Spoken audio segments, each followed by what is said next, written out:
Assalamualaikum warahmatullahi wabarakatuh. Kali ini admin akan membawakan kembali kisah tentang Habib Abu Bakar Majidub. Bagaimana kisah selengkapnya? Untuk mengetahui jawabannya, simak video kali ini hingga akhir. Habib Abu Bakar bin Segaf As-Segaf. Itulah nama lengkap beliau. Beliau juga dikenal banyak masyarakat dengan sebutan Habib Abu Bakar Majidub. Beliau juga termasuk salah satu keturunan Nabi dengan marga As-Segaf. Beliau adalah salah satu cucu dari Wali Kutub, Habib Abu Bakar bin Muhammad As-Segaf Gresik. Habib Bakar adalah salah seorang kekasih Allah dengan tingkatan makom Wali Majidub. Wali Majidub adalah istilah bagi seorang wali Allah dengan perilaku, serta penampilan yang nyeleneh. Hal tersebut bisa terjadi lantaran kesadaran ruhnya ditarik oleh Allah Subhanahu wa Ta'ala. Sehingga, fisik serta perilakunya sudah tidak terkendali lagi. Terdapat suatu kisah hikmah yang dialami seseorang tentang Habib Abu Bakar Majidub. Kisah ini adalah kisah nyata yang terjadi di kota Gresik beberapa tahun yang lalu. Kisah ini dialami langsung oleh sang pelaku. Semoga dengan kisah ini, kita bisa mengambil sebuah hikmah pelajaran yang tersirat di dalamnya. Berikut kisah selengkapnya. Dahulu, ada seorang pemuda dari Surabaya yang sangat tidak suka dengan Habib Bakar. Ketidaksukaannya itu, selalu ia tunjukkan bila ada setiap teman, atau sahabatnya, yang sedang menceritakan tentang Habib Bakar. Ia selalu akan merespon dengan kata-kata kotor yang diiringi nada tinggi. Demi menjaga pribadi yang bersangkutan, sebut saja namanya si Fulan. Fulan merupakan seorang pemuda yang bekerja di kota Gresik, dan tinggal kos di seputar daerah kerjanya. Selama tinggal dan kerja di kota Gresik, dia sangat aktif dalam kegiatan keagamaan. Ia sangat aktif dalam organisasi dakwah, yang memang diwadahi dalam sebuah organisasi kumpulan jamaah. Dalam jamaah perkumpulannya, mereka membahas kajian tentang sunnah dan hadis, hingga sangat selektif sekali. Tak jarang, mereka juga memisahkan golongan tertentu, bila tidak sesuai dengan kajian yang mereka yakini. Seperti, ziarah kubur ke makam para wali Allah, membaca Al-Quran di kuburan, masalah tahlil, maupun maulid Nabi. Tak jarang, mereka bersuara lantang menentangnya. Yang mana menurut mereka, kegiatan tersebut tidak berdasar, dan tidak dicontohkan oleh Rasulullah. Mereka sangat menolak dengan keramat para wali di zaman sekarang, yang mereka anggap diada-adakan. Menurut mereka, hal tersebut tidak sesuai dengan apa yang mereka pelajari selama ini. Sampai suatu ketika, Allah Subhanahu wa Ta'ala memberikan hidayahnya kepada si Fulan lewat sebuah peristiwa. Suatu peristiwa yang menyadarkan si Fulan kembali kepada jalan sebenarnya. Kejadiannya saat itu terjadi sehabis si Fulan pulang kerja, saat toko tutup jam 10 malam. Si Fulan pada malam itu berjalan ke arah pulang, dan kebetulan berpapasan dengan Habib Bakar. Tampak ketidaksukaannya serta kebenciannya tergambar pada raut wajahnya. Terlebih, ada beberapa warga yang setiap bertemu Habib Bakar, mereka selalu mencium tangannya. Melihat pemandangan yang tidak ia suka, dalam batinnya si Fulan berucap, "Aduh, bodohnya orang-orang ini. Sama orang yang tak waras saja dimuliakan. Apa sudah miring otak mereka?" Demikian ujar batinnya dengan sinis. Setelah itu, tiba-tiba Habib Bakar yang saat itu duduk di pinggir jalan pasar bersama orang-orang yang mengalaminya, langsung menoleh ke arah wajah si Fulan. Fulan yang tadi melihat ke arah orang-orang bersama Habib Bakar pun tersentak kaget. Habib Bakar hanya tersenyum saja memandang ke arah si Fulan, dan Fulan pun segera merasa kikuk dan serba salah tingkahnya.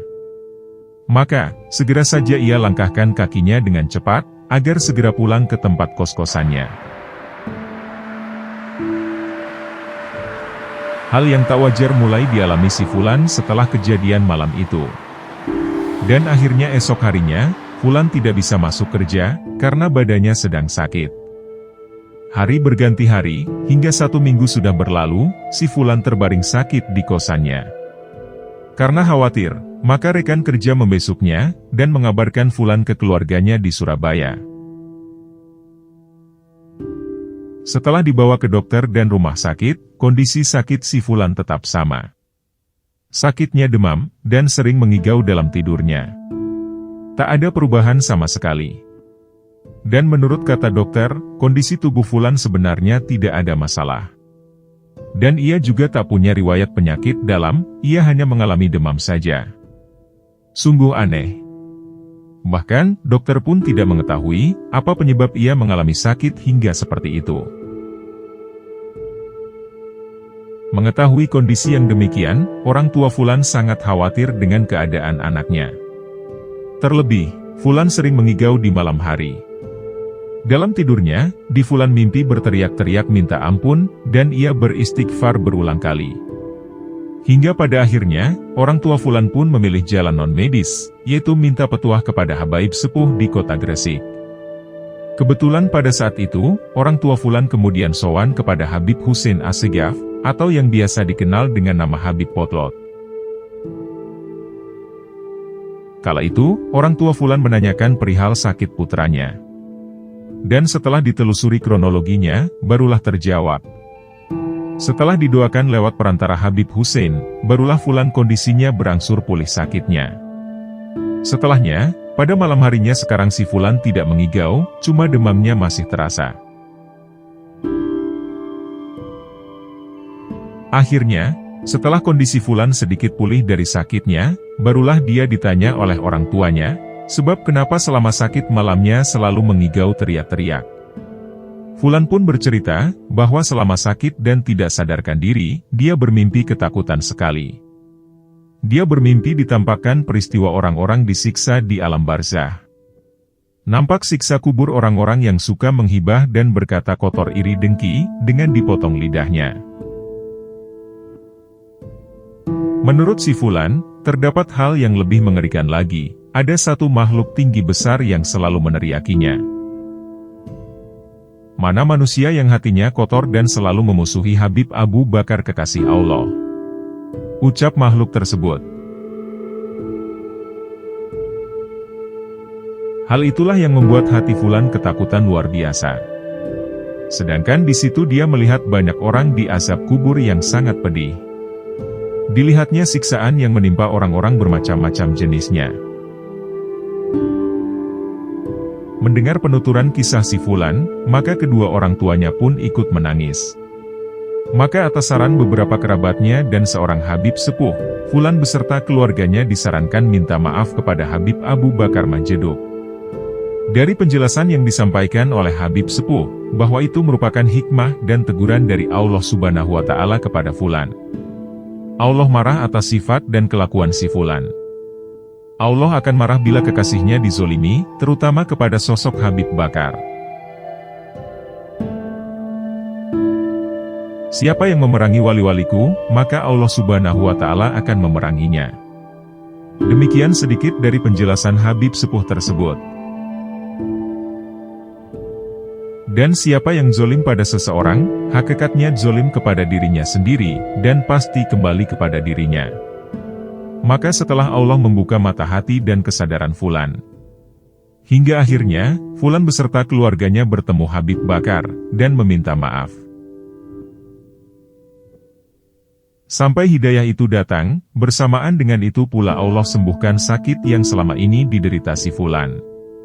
Semenjak peristiwa tersebut itu, pribadi Fulan berubah menjadi pribadi yang lemah lembut dan penuh kasih sayang, tanpa ada lagi rasa di dalam dirinya yang angkuh dan sombong. Para ulama salafus solihin mengatakan, bahwa segala sesuatu yang ada di dunia, baik harta, jabatan, termasuk keluarga, semuanya merupakan milik Allah semata. Semua yang kita miliki, harta, jabatan, anak, istri, suami, bahkan diri sendiri, itu bukan milik kita. Semua itu hanyalah milik Allah. Kita hanya dititipi oleh Allah.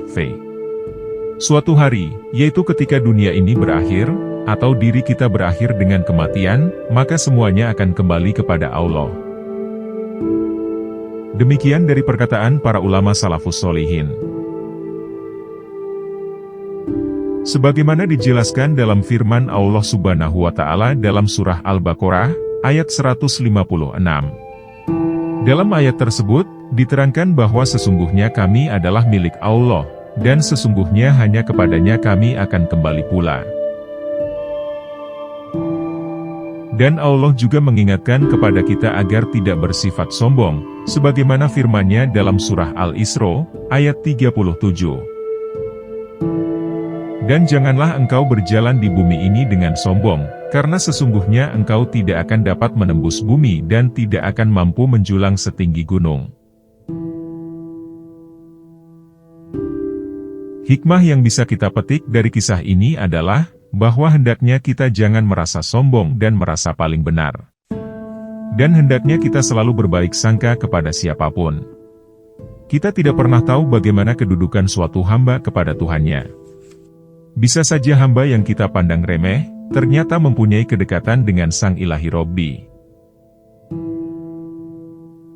Dan ilmu tentang keesaan Allah menuju satu tauhid, bermacam-macam cabang syariat, dan bermacam cara menuju kepadanya. Syariat adalah salah cabang paling dasar pondasi mengenal Allah. Dalam Islam, mentauhidkan Allah tidak hanya cukup hanya dengan syariat. Masih banyak cabang ilmu-ilmu dalam mengenal Allah. Ilmu adalah alat mengenal Allah. Ilmu tanpa disertai akhlak yang baik, sama saja tak bertauhid. Demikianlah akhir dari kisah ini. Semoga dengan wasilah kisah ini, bisa memberikan satu pelajaran berharga dalam kita beribadah kepada Allah Subhanahu wa Ta'ala. Semoga kisah ini bermanfaat untuk kita semua, dan semoga kita bisa mengambil hikmah di dalamnya. Wallahu a'lam bishawab. Terima kasih telah menonton. Jangan lupa klik tombol subscribe, like, komen, dan share, sebagai bentuk dukungan terhadap channel kami. Wassalamualaikum warahmatullahi wabarakatuh.